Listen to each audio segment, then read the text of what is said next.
আসসালামু আলাইকুম। এখন শুনবেন সংবাদ শিরোনাম। ইরানের যৌথ বাহিনীর অব্যাহত অভিযানে আকাশ ও নৌযান বিধ্বস্ত করার দাবি যুক্তরাষ্ট্রের। বিভিন্ন দেশে জ্বালানি স্থাপনায় তেহরানের হামলা।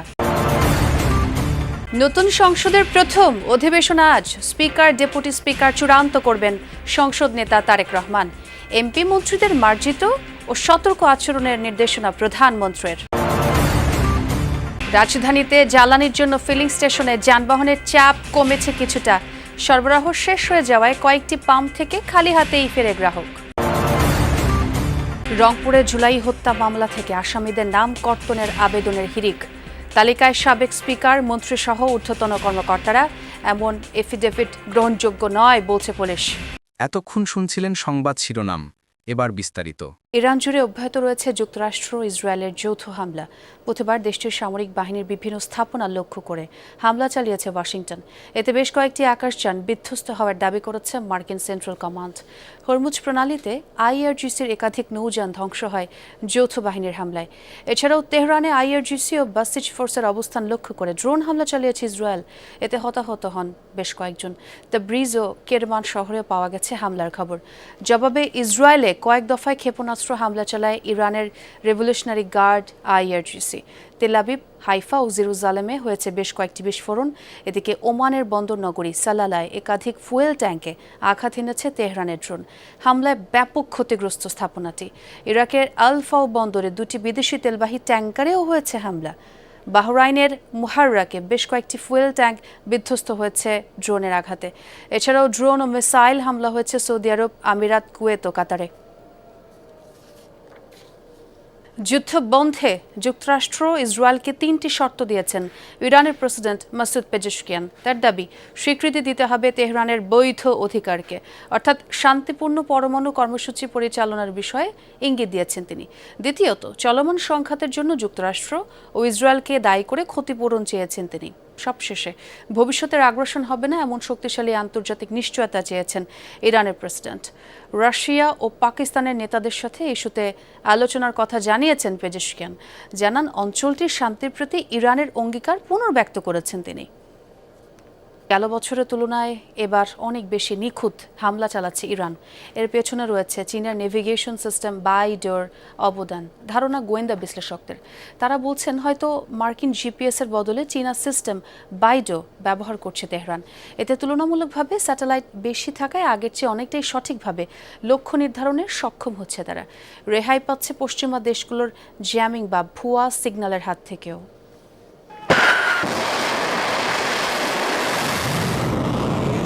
২০২৫ সালে ইসরায়েলের সাথে ১২ দিনের সংঘাতের তুলনায় এবারকার যুদ্ধে ইরানের হামলা অনেক বেশি নির্ভুল। একের পর এক ক্ষেপণাস্ত্র ছুড়ে সহজেই নির্ধারিত লক্ষ্যে আঘাত হানছে তেহরান। বিশেষজ্ঞদের ধারণা, এর পেছনে রয়েছে চীনের নেভিগেশন সিস্টেম বাইডো। কাতার ভিত্তিক সংবাদ মাধ্যম আল জাজিরার এক প্রতিবেদনে উঠে এসেছে এ তথ্য। গোয়েন্দা বিশেষজ্ঞরা বলছেন, সম্ভবত ইরানকে বাইডো ব্যবহারের সুযোগ দিয়েছে চীন, যার ফলে তাদের ক্ষেপণাস্ত্র ও ড্রোন টার্গেট হিটে হয়ে উঠেছে অনেক বেশি নির্ভুল ও নিখুঁত। বিশেষ করে গত বছর জুনে তেল আবিবের সাথে সংঘাতের পর থেকে উন্নত হয়েছে তেহরানের লক্ষ্য নির্ধারণ পদ্ধতি। এই যুদ্ধের একটি আশ্চর্যজনক ব্যাপার হলো, ইরানের ক্ষেপণাস্ত্রগুলো ৮ মাস আগের সংঘাতের তুলনায় এবার অনেক বেশি নির্ভুল, যা এগুলোর গাইডেন্স সিস্টেম নিয়ে নানা প্রশ্নের জন্ম দিচ্ছে। বিশ্লেষকরা বলছেন, যুক্তরাষ্ট্রের তৈরি স্যাটেলাইট নেভিগেশন সিস্টেম জিপিএস এর বদলে হয়তো চীনের তৈরি বাইডো ব্যবহার করছে তেহরান। ফলে আগের মতো সিগন্যাল ব্লক বা জ্যামিং এর মাধ্যমে তাদের বাধাগ্রস্ত করতে ব্যর্থ হচ্ছে ওয়াশিংটন। ২০২০ সালে প্রথমবারের মতো বাইডো সিস্টেম চালু করে বেইজিং। এতে রয়েছে জিপিএস এর চেয়েও বেশি সংখ্যক স্যাটেলাইট, ফলে এ নির্ভুলতাও বেশি। এই ব্যবস্থার ত্রুটির মাত্রা ১ মিটার বা তারও কম। এমনকি লক্ষ্যবস্তু চলমান হলেও সিস্টেমটি স্বয়ংক্রিয়ভাবে ঠিক করে নিতে পারে এর দিক পরিচালনা। পশ্চিমা দেশগুলোর জ্যামিং বা ভুয়া সিগন্যালের প্রভাবও অনেকটাই প্রতিরোধে সক্ষম বাইডো।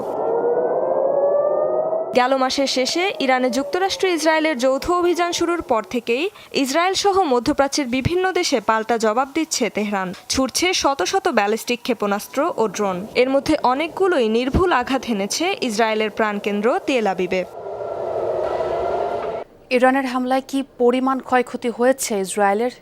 এখন আনুষ্ঠানিক কোনো তথ্য দেয়নি নেতানিয়াহু প্রশাসন। প্রকৃত বাস্তবতা জানা না গেলেও কিছুটা ধারণা মিলছে দেশটির কর কর্তৃপক্ষের তথ্যে। যুদ্ধের প্রথম 11 দিনেই মিসাইল হামলায় ক্ষতির শিকার হয়ে ক্ষতিপূরণ চেয়ে ট্যাক্স অথরিটির কাছে ৯,১15টি আবেদন জমা পড়েছে। অর্থাৎ এই হিসেবে গড়ে প্রতিদিন ক্ষয়ক্ষতির জন্য ইন্স্যুরেন্স দাবি করেছে 828 জন ইসরায়েলি।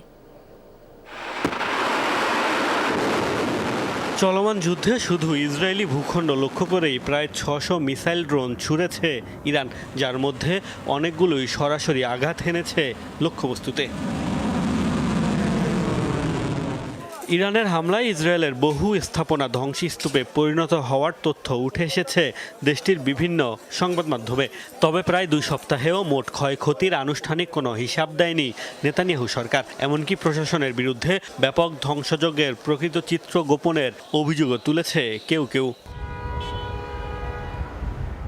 ক্ষয়ক্ষতির মোট তথ্য না মিললেও কিছুটা ধারণা পাওয়া যাচ্ছে দেশটির ট্যাক্স অথরিটির হিসাবে। যুদ্ধে প্রথম 11 দিনেই মিসাইল হামলায় ক্ষতিগ্রস্ত হয়ে ইন্স্যুরেন্সের আবেদন করেছেন ৯,১15 জন। গড়ে প্রতিদিন জমা পড়েছে 828টি আবেদন। এর মধ্যে 6,586 জনের ভবন শিকার হয়েছে হামলার, 1,485 জনের যানবাহন আর 1,044 জনের আসবাব ও যন্ত্রপাতি ক্ষতিগ্রস্ত হয়েছে। সবচেয়ে বেশি আবেদন করেছে সেন্ট্রাল ইসরায়েলের বাসিন্দারা। তেল আবিব থেকেই আর্থিক ক্ষতিপূরণ চেয়েছেন 4,609 জন। বেত শেমেশ ও বীরসেবা থেকে আবেদন জমা পড়েছে 3,600-র বেশি।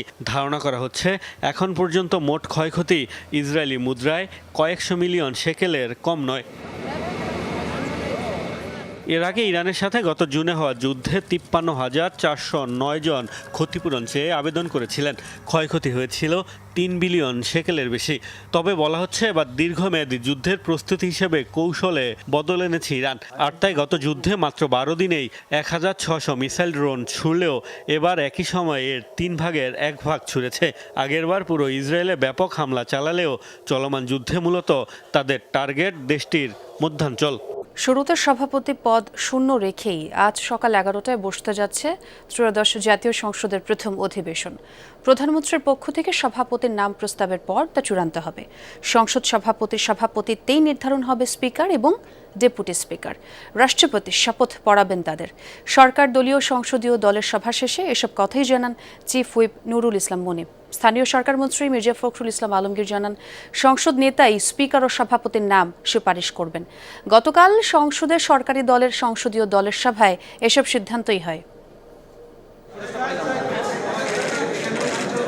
ত্রয়োদশ জাতীয় সংসদ অধিবেশন শুরুর আগের দিন অনুষ্ঠিত হল সরকার দলীয় সংসদীয় কমিটির সভা, যেখানে সভাপতিত্ব করেন সংসদ নেতা ও প্রধানমন্ত্রী তারেক রহমান। সকাল 11টায় শুরু হয়ে এই সভা শেষ হয় দুপুর 1টায়, যেখানে বিএনপি দলীয় সংসদ সদস্যদের নানান করণীয় নিয়ে আলোচনা হয়। সংসদ সদস্যদের দায়িত্বশীল মার্জিত আচরণ করার পাশাপাশি গণমাধ্যমের সঙ্গে কথা বলার ক্ষেত্রে সতর্কতার মতো প্রয়োজনীয় দিক নির্দেশনা আসে সংসদ নেতার তরফ থেকে।